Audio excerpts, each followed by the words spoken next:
Ooh, a new patrickcc video. The Friends with Joe Rogan effect. Having friends in high places is a cheat code to be. Didn't you say that one streamer Shadow that he probably could get Joe Rogan at one point? The military guy. Yo, what up, guys? So this is what we worked on here today. Earlier in the stream. This pretty much is just a concept art of like a front panel of the PC part. We have also been working on the side, like the side of the PC, the top, the back, all that kind of stuff. It's for a PC contest. It's just one of the concepts right here. And yeah, also fair warning, my camera does still shake, guys. I will be moving my room around so I can find a better sweet spot for my table. So it doesn't shake as much. So I do apologize in advance. But anyways, enjoy the video.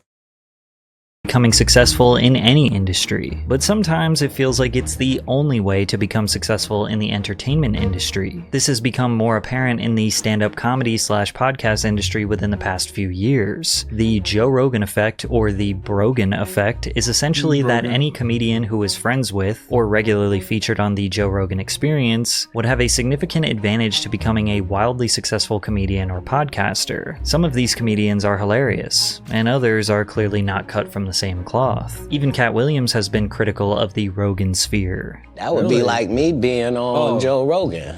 Joe don't want me on there. I need to be on Shannon. Joe got 6 comedians that never been funny. He want to push out. Today we are going to analyze Joe Rogan's impact on the comedy industry and the comics who strategically He said the interview with Fox News that's gonna come out Wednesday. Ooh, that's gonna be cool. aligned themselves with Rogan to advance their careers, starting with Brendan Schaub, who Joe convinced to become a comedian only to regret that decision a few years later. In December of 2014, Joe was sitting across Oh right, isn't Brandon Shaw like a very, very bad comedian? the table from UFC heavyweight Brendan Schaub, who was just coming off his second loss in a row, this time by knockout. Joe spent 20 to 30 minutes dissecting Brendan's fighting skill and capabilities, and then blatantly stated that he is not good enough to fight in the UFC. The reality of your skill set, where you at now, I don't see you beating the elite guys. It's not that you don't try hard, it's not that you're not dedicated, it's not that you're not disciplined, it's not that you're not intelligent. There's that other people can do that you can't do. Now, Joe was just trying to be honest. He was trying to be a good friend. Their other friend, Brian Callen, who is a stand-up comedian, chimed into the conversation to suggest Schaub had a comedy career in front of him. What I care about is the fact that you have a future in other things and you're really good at. Like, you're really funny. Dude, you know how many pictures that I've gotten sent to me that say, don't put me in a sauna, make me my way out? I know. He's say funny shit. Now, when you have 2 professional comedians telling you that you are funny, and you already host a successful sports / comedy show, it's obvious that pursuing a comedy career is better than continuing to get knocked out in the UFC. True, but I mean, also, like, just because you're funny on a certain stand doesn't mean you're funny in a stand-up comedy, right? I mean, stand-up comedy is a whole different level, man. A whole different level. You got to get the people hooked with the story, hooked with the joke, hooked with the line, hooked with the punch. You know what I mean? Like the whole thing.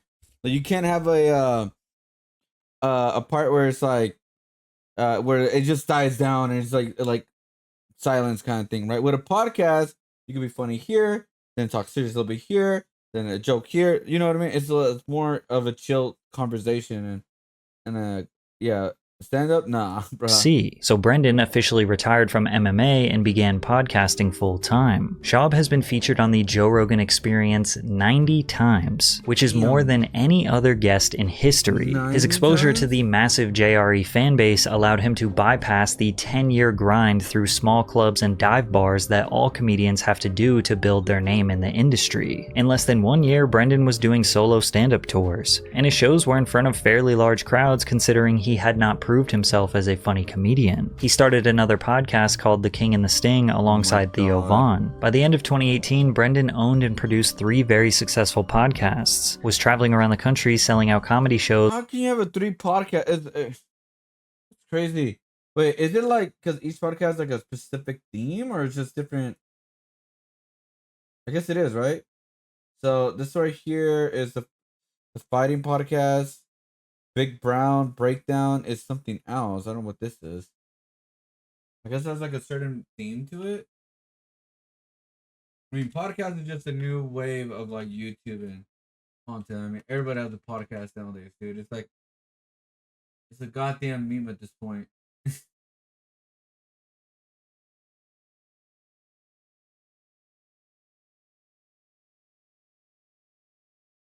Wait, what? Oh, I put big breakdown. That was the big brown. The fighter and the kid. Is that the collab one? Fighter and the what? UFCC episode 67.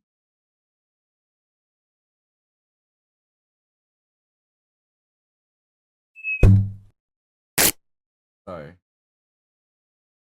That's what showed up. It didn't show the other one.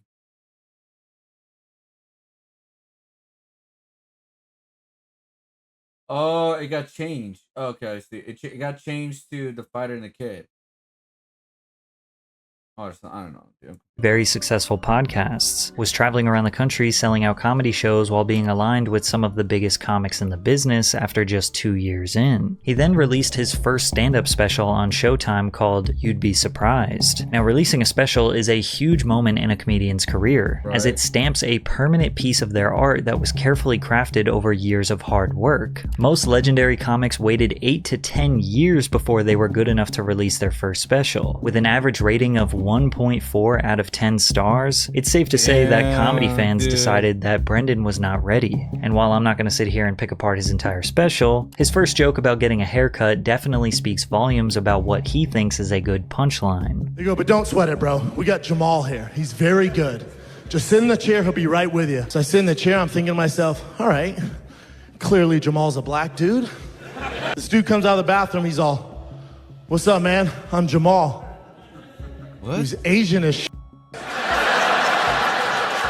Feel way better about this if I needed help with math or some shit, you know? I was just like... The joke is 2 minutes long, but the whole story was about how he got a bad haircut by an Asian barber named Jamal. He also made fun of an Asian doctor who was servicing his injury after his loss to Travis Brown. This giant Asian doctor walks up to me and goes, Mr. Shab, I'm sorry for your loss. He takes out the biggest syringe you've ever seen in your life, like he's out of a goddamn comic book, goes, Mr. Shab, after you numb your lip, you need many, many stitches. This be worst pain in your life, guaranteed. Worst pain in your life. As if the joke wasn't bad enough, this is the actual voice of the doctor he was mimicking. I take care of all the fighters as well as employees within the UFC family. Even Rogan said years later that Schaub's special was a mistake. The first one, I would have probably tried to talk you out of it, but I already talked you out of fighting. Yeah. And I was like, I can't talk him out of this too. Joe now admits that Brendan was not funny enough to release a special, but continuously allows him to promote his comedy to the millions of JRE viewers. They both convinced the JRE community that Brendan's second comedy special, Gringo Poppy, was going to be much better, and somehow Brendan outdid his last performance, going from 1.4 stars to 1.1 out of 10 stars. Rogan continuing to amplify Schaub just pissed off the fandom. This guy is my hero. Average fighter, average podcaster, terrible comedian, awful fight analysis. He's proven you don't have to be great at anything to be successful. Now, I'm not blaming Joe for the mass hatred towards Schaub.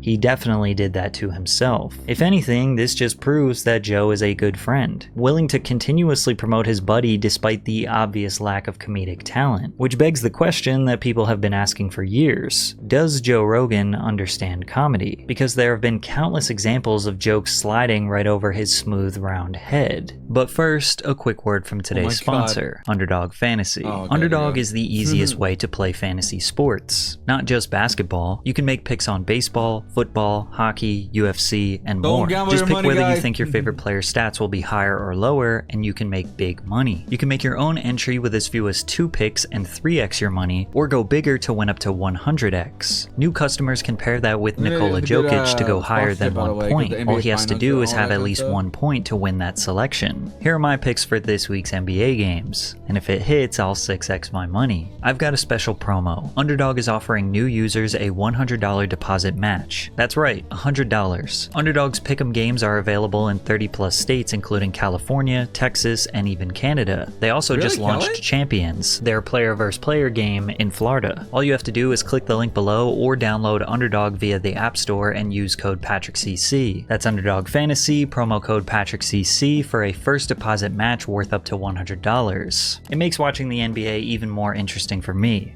So rep your team and make your own picks with Underdog. Dolphins commit I saw XQC watching like a baseball game or something like that today, and he was like hooked on the TV, like it's super close. He's like, bro, I'm betting money on this, man. I gotta see what's going on. Fantricide. They kill babies. They do it on purpose. Yeah. Well, they killed their own. Mulder was so smart and thoughtful. Talking about his dog. He wrote my 4 best movies. That's why he died. I made Tusk and Yoga Hosers. Like, without that dog writing for me. How'd he write for you? It's a joke, Joe. He was feral. He was just saying he was so smart. What? He was so smart. How smart was he? He's so smart he wrote my last few scripts. What the joke hell? Didn't quite land. I Sorry, was missing folks. something. I my wasn't paying bad. attention. Since Joe Rogan has been a comedian for 36 years and is the highest ranking comedy tastemaker, you would assume that no joke would ever have to be explained to him. That all came from a pair of rich, noble. Where were they again? In France? Wiggers, I In think they France. called them. No, Wiggers are white people that wish they were black. It's a totally different thing. Yeah. Yeah. We had the first What? one at our school growing up, and they put him in learning disabled classes. The How first crazy one is that? ever? Yeah. You guys had the first one ever? I doubt it. Joe being so quick to explain What or the- take a comedian's words so literally is Oh arguably my more hilarious than God. if he just laughed. And to be fair, what makes Theo Von so funny is that you never really know if what he's saying is true or not. But you could also not see Oh, about it he's if one you of want. those Like, I'll people. go sometimes, I remember one time I went like 8 months without seeing my legs. Theo's first appearance on the Joe Rogan Experience was in March of 2017. By then, he You're one already of had a those Netflix comedians. special that came out 1 full year earlier. Now, getting a man. Netflix comedy special is huge today, and it definitely still was in 2016. But you have to consider Netflix had 75% less subscribers back then, so way less people had the damn. potential to see it. It wasn't until Theo started making appearances on podcasts that he developed such a diehard fan base. So getting on Joe Rogan was arguably more important than Netflix. And it was on this very first appearance where Theo's ridiculousness and Joe's killing the joke dynamic was established. Like, if a plane crashed, I already know I'm planning ahead, dude. I'd eat a Vietnamese guy. Why? Because that's easy. It's a starter move. If you attack somebody bigger, if you eat somebody bigger in front of other people, it's going to alarm people. You got to eat a small person, so stature is important. I think if you gum down a Viet, people aren't going to be that upset at you. Well, the You know? Vietnamese people are going to be super upset. What are you talking about? No, they're Somebody's okay. dad. Yeah, they're more understanding of things, dude. Joe begins to take Theo seriously and starts talking about why Theo's wrong here. But Theo is a master and is able to use Joe's own boring tangent as the punchline. But what is interesting is like Vietnam is one of the few places where Americans can go back to Vietnam and they don't seem to hold any grudge at all. Exhibit A.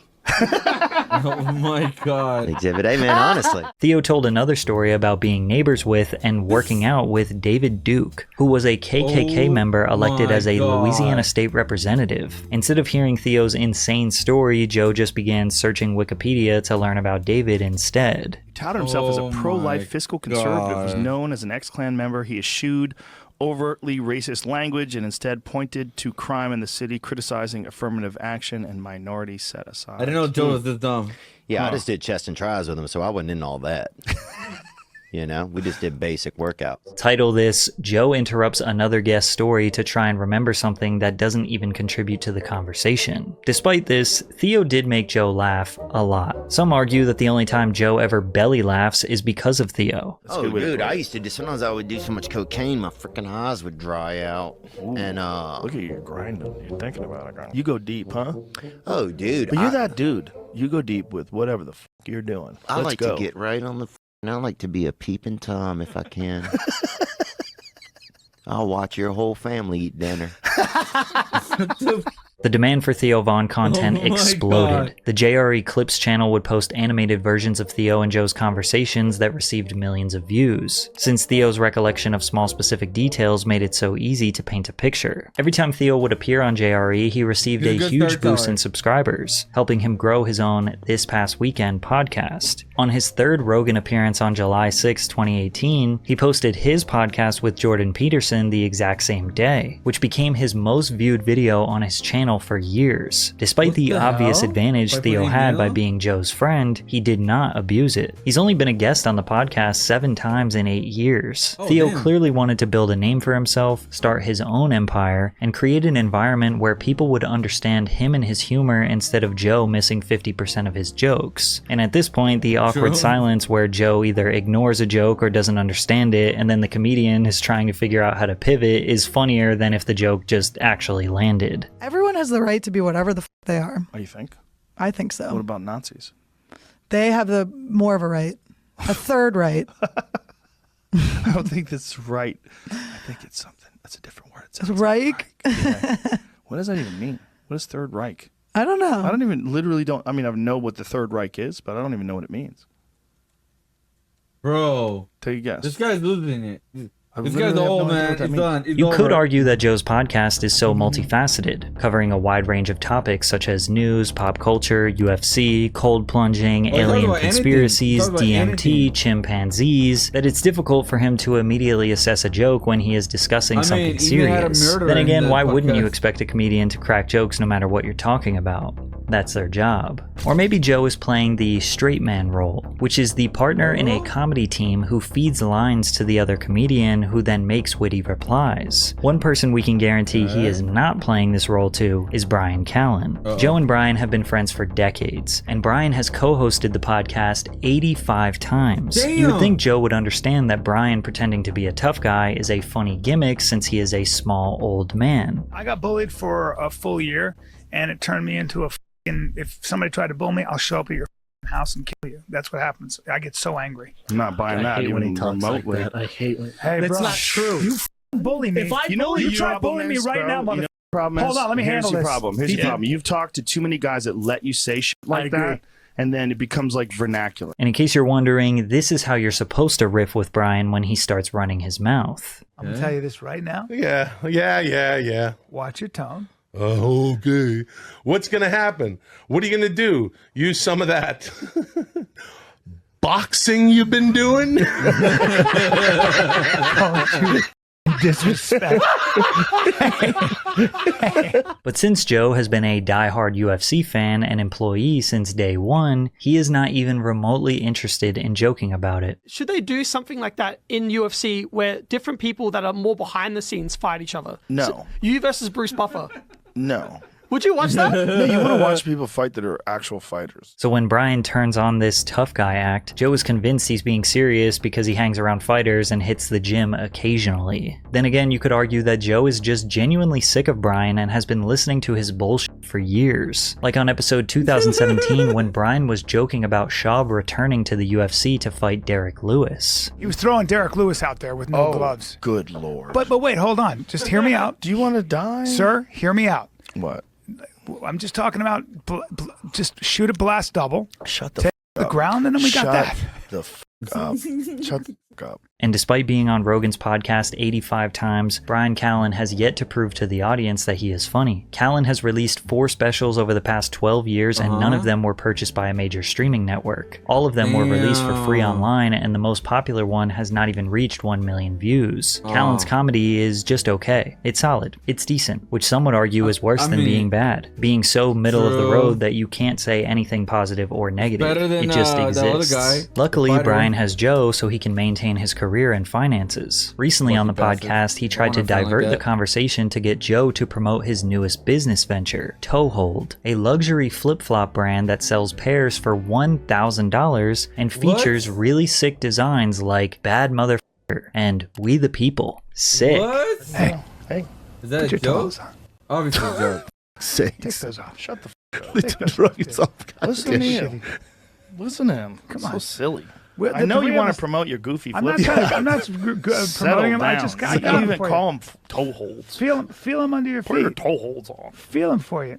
Feel him under your feet. Come on. You gotta love Brian panicking when he realizes that Joe making fun of his sandals is not gonna boost sales. But no worries, they put a quote of Joe on the website saying they are the best flip-flops he ever Oh had. my And this is not the God. first time a comedian came on the show to promote their product that Joe hated. Steve-O came on the pod with a bag full of stuff that he was selling, which Joe was not enthusiastic about, only to completely destroy No. Steve-O's newest business venture. Let me tell you about. Oh no.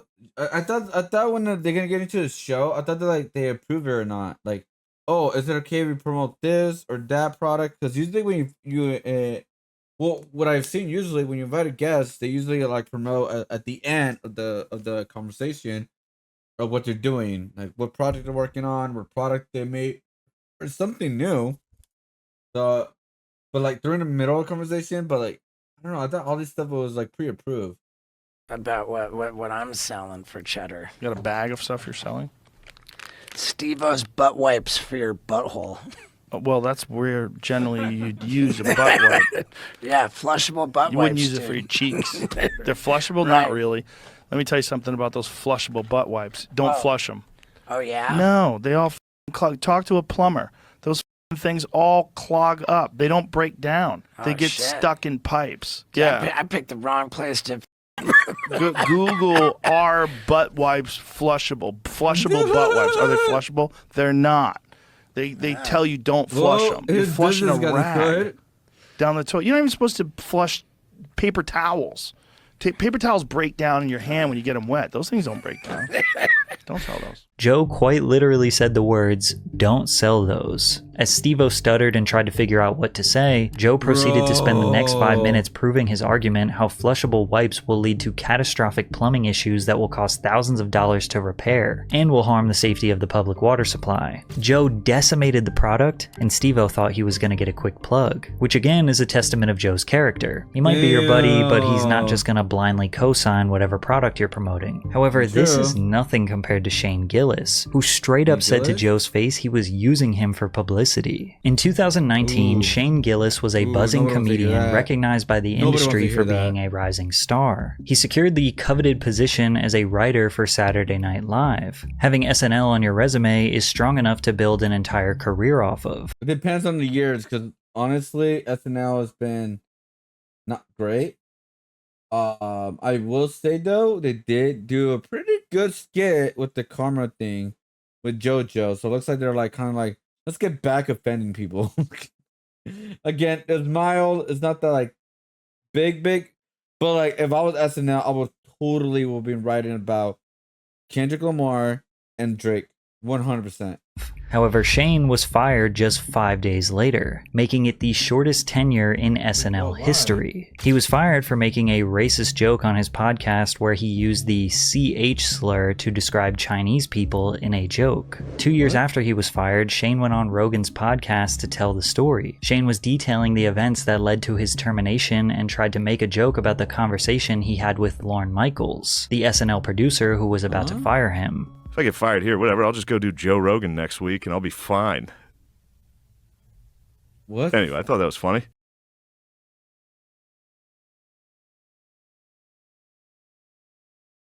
Bro, I'm just like palm fitting this right there, man. Like, oh my god. Oh my god, dude. Oh my god. All right. No? What? I was like, I literally. Is that what you thought? I literally thought that. Oh, okay. Yeah, I thought it'd be funny. Yeah, you can't tell jokes, bro. Oh, you said that? Oh, damn, that's really bad. Especially in 2024 or whatever that year happened, like especially in the 20s, I guess you couldn't say. The year 20s? Yeah. Well, it could have been funny. Yeah. I was booked up, though. No, it's fine. It was just funny to truly... That was a conversation I actually had. Really? In Lorne Michaels' office in the middle of that. That's hilarious. I was in pure fucking panic. Terror? Yeah. Not only is this awkward moment absolute gold, it also was the first time anyone had ever blatantly said to Joe's face they will use him to advance their career. Now, Shane was joking. The whole joke was that this was a stupid, arrogant thought. At the same time, was it? I mean, you could easily argue that a comedian cracking jokes on Joe Rogan's podcast will get you more career advancement than Saturday Night Live will. When JRE was exclusive to Spotify, it averaged 11 million viewers per episode. Now that it's available on YouTube, I'm sure those numbers have gone up. Not to mention all of the channels that clip his podcast and cross-post across all social medias. Saturday Night Live's season premieres in the past few years have averaged around 4 or 5 million. And that's just the first episode. When's the last time you saw an SNL sketch show up on your For You page. As far as creating an independent comedy career, doing stand-up shows around the country, and boosting your social media followers, Joe Rogan's podcast will help comedians far more than Saturday Night Live. Also, if Shane didn't go on Rogan's podcast to tell this story about him being fired, most people probably wouldn't even know about it. Less than 2 months after his first JRE episode, Shane recorded his first special and posted it for free on YouTube. This 1-hour set was simply his best jokes in front of a tiny crowd in Austin, Texas, far from the glamorous, high-produced theater performances you typically see. And this was easily the funniest comedy special to come out in the past few years, with 26 million views on YouTube and an average 8.4 out of 10. See, that's how you do it, really. You're testing the waters. You don't go big crowd right away.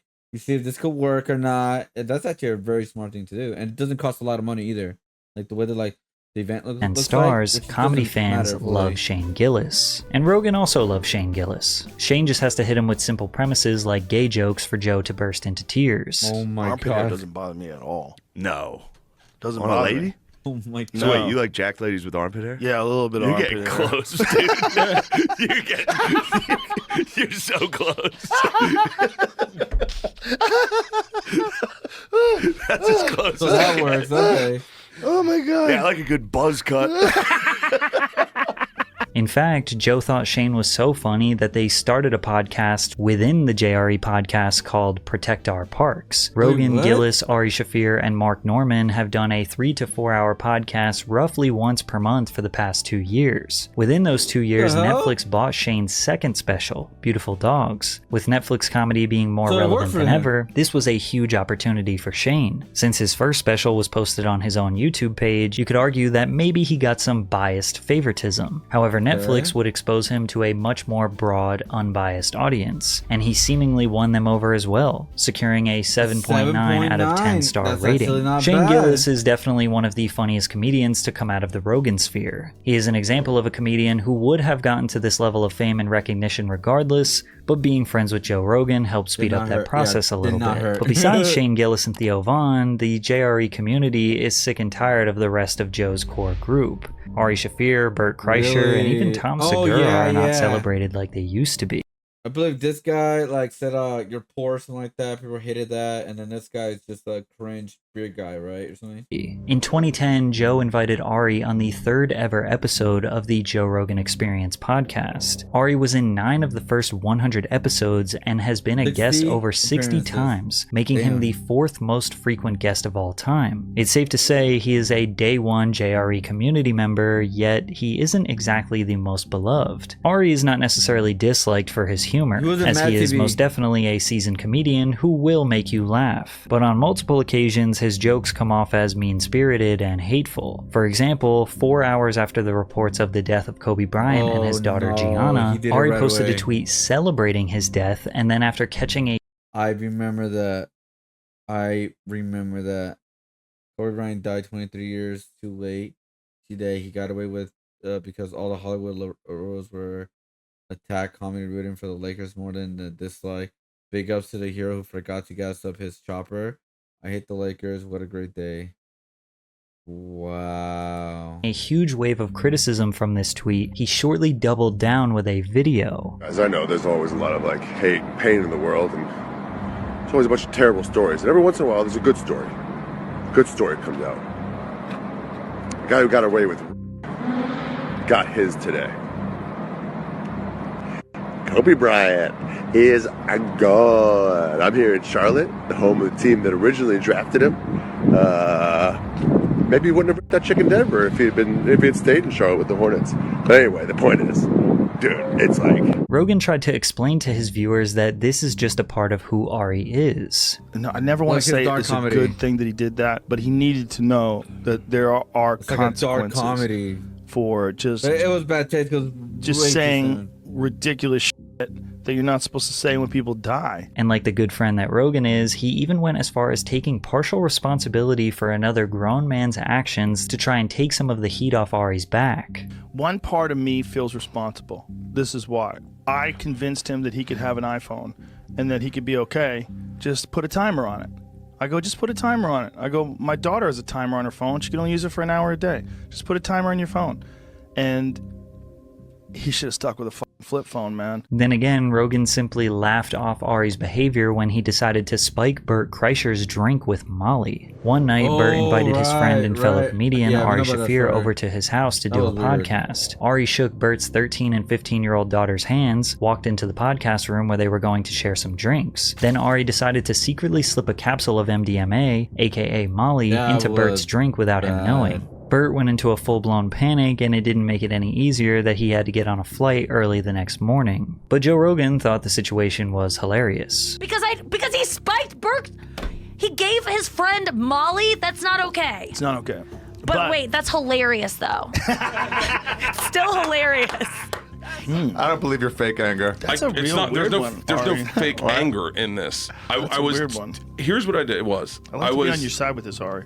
Thank you. I appreciate it. I appreciate it. End of story. Thank you. No, he said he's not on your side. That's not what I heard. No matter if you're right or wrong, you can always count on Joe to be there for you. The reason he defended Ari so hard is probably because he knows he needs to give Bert Kreischer a reality check, because Bert has let the Brogan fame spiral his life out of control. After Bert released his 2009 comedy special, Comfortably Dumb, he secured his own reality show on the Travel Channel called Bert the Conqueror. Despite the show being the biggest thing going for him, Joe Rogan and Bill Burr sat down with Bert to tell him some harsh truths. Bert said, "They sat me down and told me, your Travel Channel show sucks. You're funnier than that. You need to do specials. You need to do podcasts." Burr remembers the conversation vividly. He was down in the dumps trying to figure out what the next move was, and Joe Rogan and I were just starting podcasting. Joe is 100% the reason why Bert quit TV and began pursuing comedy and podcasting more seriously. But he did more than that. He invited Bert to be a regular on JRE from the very beginning. Bert has been a guest 37 times. In the beginning, the JRE community treated him like their funny fat friend who has some of the most ridiculous stories. He became wildly successful, securing multiple Netflix specials, his own reality TV show called The Cabin with Bert. The 2021/2022 Birdie Boy Tour was ranked number 4 in the top 10 highest grossing tours of the year, achieving a gross revenue of $23 million,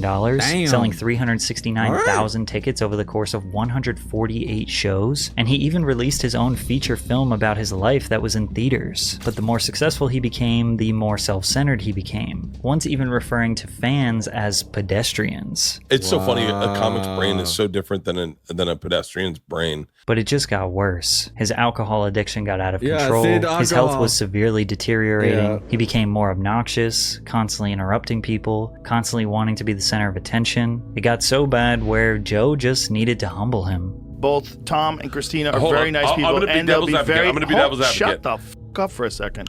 Or how about the time Bert tried to convince himself that Netflix photoshopped a different man's stomach on his body for the flyer of his Secret Time special?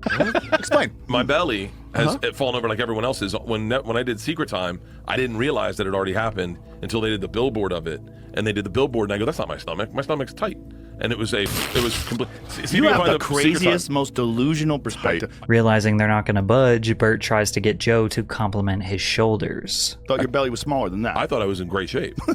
And they put that up on Melrose, and I saw it. I drove past it, and I go, "Oh, they must have put someone else's belly on me or photoshopped it." Yeah, like and this is like when you go, like, I have legit the best shoulders. I do.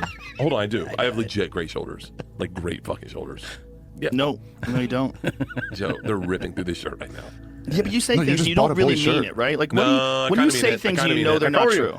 Whether you think he deserves it or not, Joe Rogan has become the biggest comedy tastemaker in the world. I didn't even mention how he moved to Austin, Texas, opened his own comedy club, and created vast new opportunities for comics to maintain their careers. Most comedians don't rely on Joe's podcast for their relevance, but going on there and cracking some jokes isn't all that different than the 90s version of doing a 5-minute set on late night television. The only difference is there's no live crowd, and all you gotta do is make one bald conspiracy theorist who barely understands when you are joking laugh a little bit. And yeah, sure, maybe Joe has given some of his buddies an unfair advantage. The good news is you don't have to listen to them, nor do you have to buy tickets to their stand-up or watch their specials. But which I don't really, because it's not my type of comedy. But I mean, at the end of the day, I mean, this is friends. I mean, you want to promote your friends at the end of the day, and help them out. If you have a platform, it is what it is, right?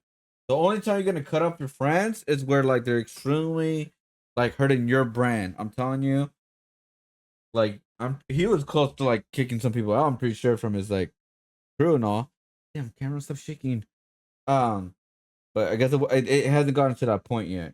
But yeah. One thing you can't say about Joe is that he's not a great friend. I value loyalty a lot.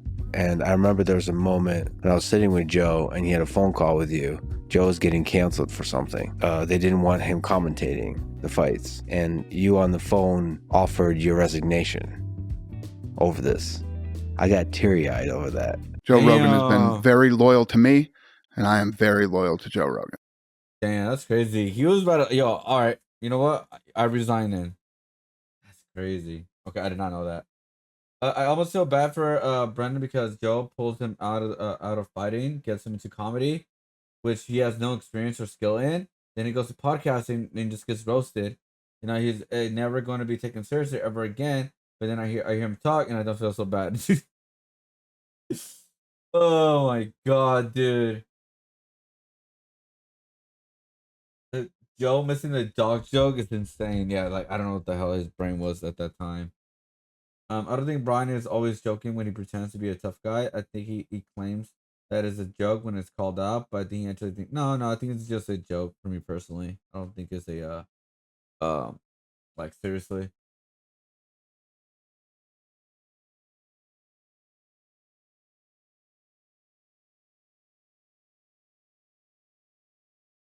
Let's see. Shane would be the same without Joe. He's a humble dog. That's hilarious. You know, on his own. Yeah, Joe helps some new eyes by Shane. Doesn't try to use Joe to prop himself up like others. Shout out to my fellow. Okay, yeah. Joe always says he knows nothing. I think just says that just like an excuse, right? So like, not get blamed for a lot of things. Like I don't know what you're talking about. I don't know shit. Joe Rogan even kills the vibe of this video. Oh man. Yeah, I don't know. Like I have seen some Joe stuff, some that are interesting, but the crazy thing is it's mostly clips, right? But I remember watching one of Joe's podcasts, right? Like through like almost through and through. That shit was boring. Right? Like for me personally, I was like, oh, this is boring as fudge. No wonder, but like when you get those specific clips, they're goddamn fun. Because they're like specific clips, right? And they're more funny for obvious reasons because it's shorter. But yeah, that's just me though. Like I'm not saying his podcast is not boring for everybody else, right? I mean, there's 11 million views are listening to him at freaking Spotify. But for me, I was like, oh yeah, that's just boring. I just couldn't hear. I was like, oh, I just end up watching the clips and all that instead.